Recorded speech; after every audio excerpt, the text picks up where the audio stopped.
Hey guys, tonight we're talking about Vikings. People who lived in places where winter wasn't a season, it was a long-term personality trait.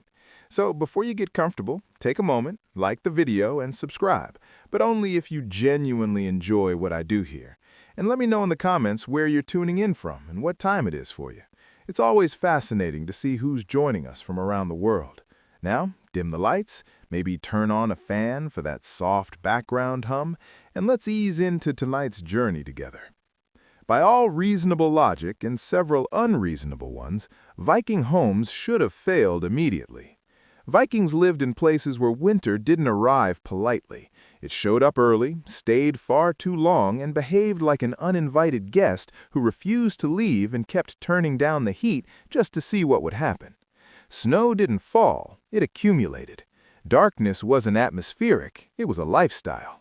The sun appeared briefly, like it was doing a courtesy check, then disappeared again without explanation. Wind came off the sea sharp enough to make you reconsider inventing civilization in the first place. This was not brisk, this was not refreshing, this was the kind of cold that made mistakes permanent. And yet, Viking homes did not freeze solid. Not halfway through winter, not during storms, not even when the outside world looked like a frozen punishment simulator. Families lived indoors without turning into cautionary tales. Children survived. Elders survived. Meals were cooked. Arguments happened. Life continued. Which is frankly suspicious, because if you put a modern house in those conditions, it immediately collapses emotionally. Pipes burst, heating systems give up, someone starts Googling, is it normal for walls to scream? Emergency alerts light up phones like it's the end of civilization. Vikings, meanwhile, sat inside their homes thinking, yes, this is unpleasant, but acceptable. This wasn't because Vikings were magically resistant to cold. They hated it. Frostbite hurt them just as much as it hurts anyone else. People still died if they were careless. The difference was that Viking homes were not built on hope. They were built on the assumption that winter was hostile, cruel, and absolutely not impressed by human optimism. They didn't design houses and then react when things went wrong. They designed houses assuming everything would go wrong. Cold air would try to get in, wind would look for weaknesses, snow would pile up aggressively. Fire would be unreliable. So, Viking homes were designed to deny winter access, not heroically, not dramatically, quietly, methodically, almost rudely. The goal was not comfort, the goal was not beauty, the goal was to remain alive indoors while the outside world lost its mind. And that's the key idea going forward. Vikings didn't try to defeat winter, they just made sure winter wasn't invited inside. Everything else, the walls, the turf, the fire, the smoke, follows from that single, brutally sensible decision. Winter should have won. It just ran into better planning. Once Vikings accepted that winter was not going to negotiate, they made their first smart move. They stopped building houses that politely sat on top of the ground like optimistic suggestions. Instead, they dug in, literally. Many Viking homes were partially sunken into the earth because the ground is surprisingly good at one thing, not panicking. While air temperatures above ground were busy doing traumatic things, the soil stayed calm, stable, and emotionally mature. Vikings may not have used words like thermal regulation, but they absolutely understood that if you hide behind the planet itself, winter loses most of its leverage. Digging down meant the house immediately benefited from the Earth's natural insulation. Cold air could scream all it wanted above ground, but underground temperatures changed slowly, reluctantly, and with visible annoyance. This wasn't magic, this was common sense, reinforced by several generations of trial, error, and frozen neighbors. Sunken floors also reduced the surface area exposed to wind. Wind is lazy. It looks for easy wins. A house sticking proudly above ground is an easy win. A house crouched low, hugging the landscape like it knows better, is not. Viking homes were shaped less like monuments and more like survival bunkers that had given up on impressing anyone. And there was another advantage Vikings absolutely noticed: stability. Houses built partly into the ground stayed put. They didn't wobble in storms. They didn't creak dramatically like they were about to collapse for narrative tension. They sat there, unimpressed by weather, quietly doing their job. Of course, digging into the earth wasn't exactly fun. It meant labor, mud, cold hands, wet boots. But Vikings weren't trying to make construction enjoyable. They were trying to make winter survivable. Comfort during building was optional. Comfort during living was not. Even drainage was considered. Slight slopes directed melting snow and water away from the interior, because nothing ruins your day faster than discovering your warm house has become an indoor marsh. Vikings understood that cold plus water equals regret. By lowering the house into the ground, Vikings removed winter's favorite weapons, wind exposure and temperature swings. The house became harder to attack, harder to chill, and harder to intimidate. So before we talk about walls, roofs, fires, or smoke, understand this. Viking homes didn't start by fighting winter. They started by hiding from it. And honestly, that decision alone won them half the battle. Once Vikings tucked their homes into the earth like sensible people hiding from a storm, they moved on to the next problem: walls. Thin walls were not an option. Thin walls were an invitation, and winter is very good at accepting invitations. So Viking walls were thick, not sturdy, not well built, thick, the kind of thick that made wind hit them, pause for a moment, and quietly decide it had better places to be. These walls were layered constructions, stone at the base, packed earth, timber framing, and turf piled on top like nature's version of a weighted blanket. Nothing here was accidental. Each layer had a job. Stone provided stability, earth absorbed temperature changes, timber held everything together, turf sealed gaps and smothered drafts. Cold air had to fight through all of it, and frankly, it didn't have the stamina. Unlike modern walls that prioritized looking nice and hiding wires, Viking walls prioritized not killing the people inside. They were uneven, lumpy, and unapologetically ugly, which turns out to be an excellent strategy when you're trying to block Arctic wind. Smooth surfaces are for people who enjoy drafts sneaking in unnoticed. These walls didn't just stop cold, they slowed it down. And slowing heat loss is more important than completely eliminating it. Vikings understood that if you force cold air to work harder, it loses interest. Winter is relentless, but it is not patient. There was also mass involved, literal weight. Viking walls were heavy enough to store heat during the day and release it slowly at night. Once the interior warmed up, it stayed warm longer. The house remembered heat, which is more than can be said for most modern apartments. And if the walls shifted, cracked, or sagged, Vikings patched them immediately with more earth, more turf, more whatever was nearby. Maintenance was constant but simple. No permits, no inspections, no arguments with someone named building code enforcement. From the outside, Viking homes looked squat, dark, and unimpressive, like they had already given up on aesthetics. But from the inside, during a storm, those walls were heroes, silent, boring heroes that never got songs written about them. So while winter howled outside, slamming into walls built to take the abuse, Viking families sat inside, wondering why anyone would ever build houses differently. The walls didn't look strong, they were strong, and in a Viking winter, that was the only thing that mattered. At some point, Vikings looked at grass and thought, yes, this will save our lives, and against all expectations, they were absolutely right. Turf was the real secret behind Viking warmth. Not wood, not fire, not heroic endurance. Turf, grass, soil, roots, bugs included, cut into blocks and stacked like bricks with the confidence of people who had tried everything else and were done being polite to winter. These turf blocks weren't decorative. They were dense, heavy, and stubborn. The roots tangled together, creating natural insulation that tracked air and blocked drafts. Vikings stacked turf on walls and roofs until their homes looked less like buildings and more like small grassy hills that had given up on being hills. And the best part? The grass kept growing.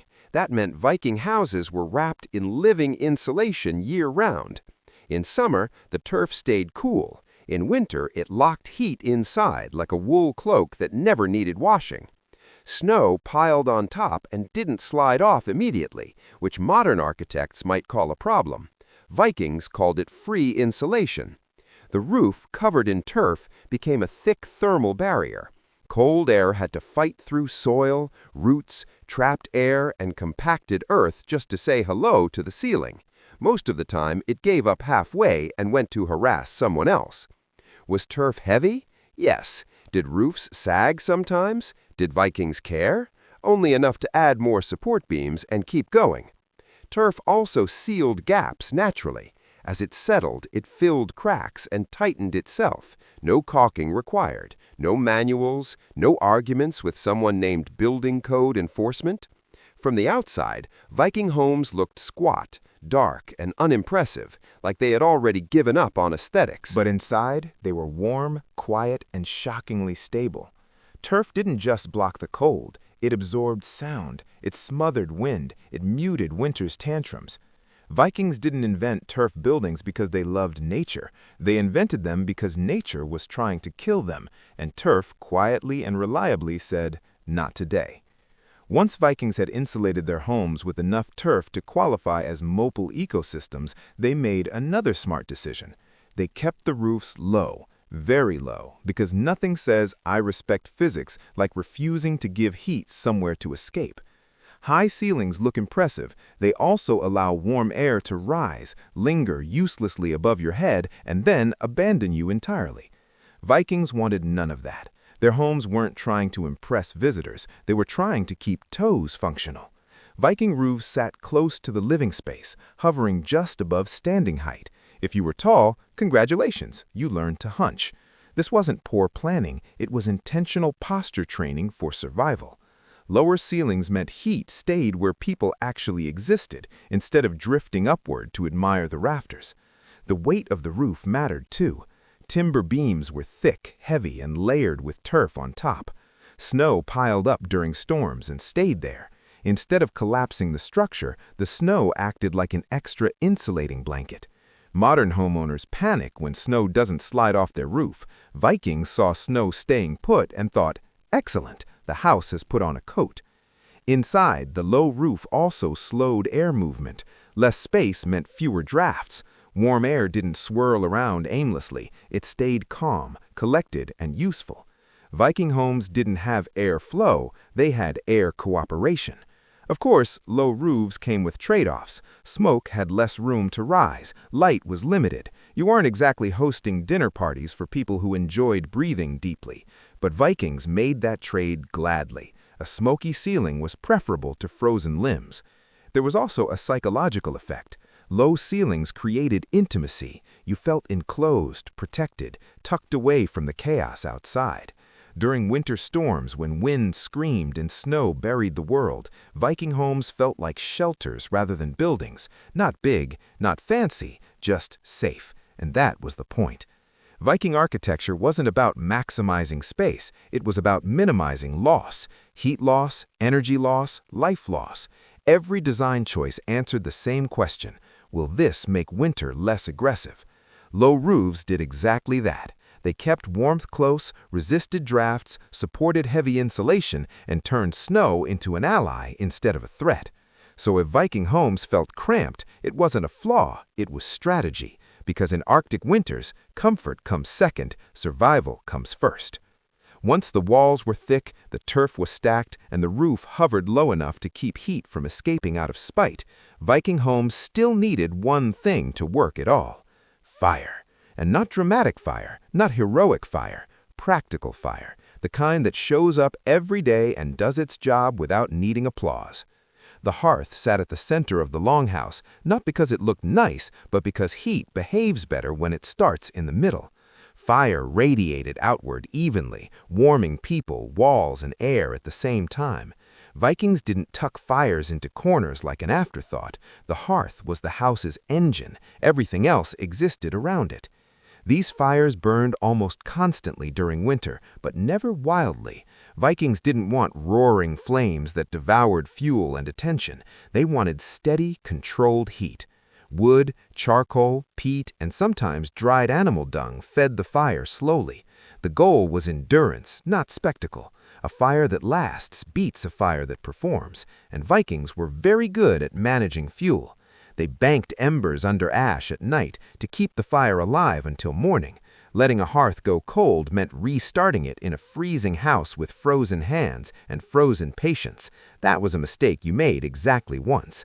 The hearth also pulled double and triple duty. It cooked food, it dried clothing, it warmed tools, it thawed frozen fingers. It acted as the social center of the home, because humans instinctually gather around the one thing preventing death by exposure.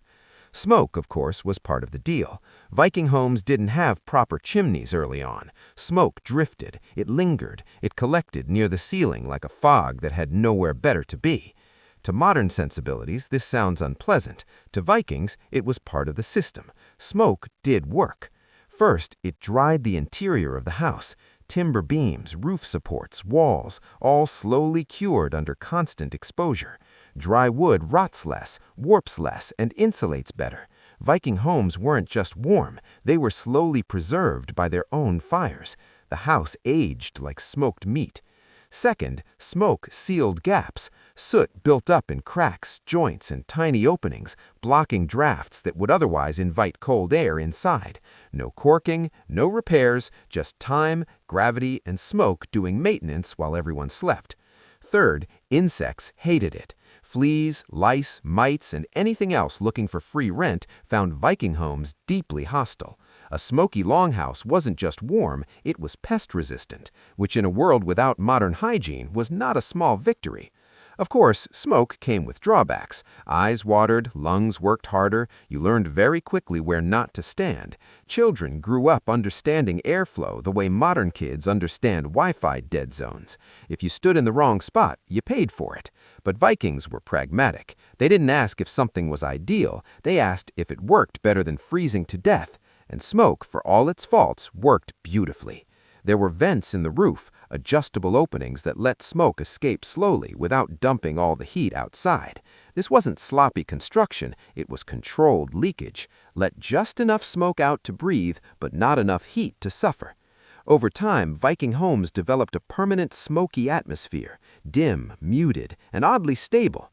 The light was soft, sounds were absorbed, the house felt enclosed, protected, and calm, even when storms screamed outside. Modern architecture tries to remove every inconvenience. Viking architecture accepted inconvenience in exchange for survival. Smoke wasn't a problem to be solved, it was a tool to be used. And in Viking winters, that made all the difference. Modern homes are designed around privacy. Viking homes were designed around not freezing to death. These priorities do not overlap. Viking longhouses were crowded on purpose. People lived close together, worked close together, and slept close together because empty spaces just cold waiting to happen. Every extra corner, hallway, or unused room was a liability. Vikings eliminated those. A typical longhouse held families, tools, supplies, and occasionally animals, all under one roof. This wasn't poor planning, it was thermal strategy. Humans generate heat. Animals generate even more heat. Putting them all in the same enclosed space was not unsanitary chaos, it was energy efficiency. During the worst winters, livestock was sometimes brought indoors. Cows, sheep, or goats were housed at one end of the longhouse, separated by low partitions.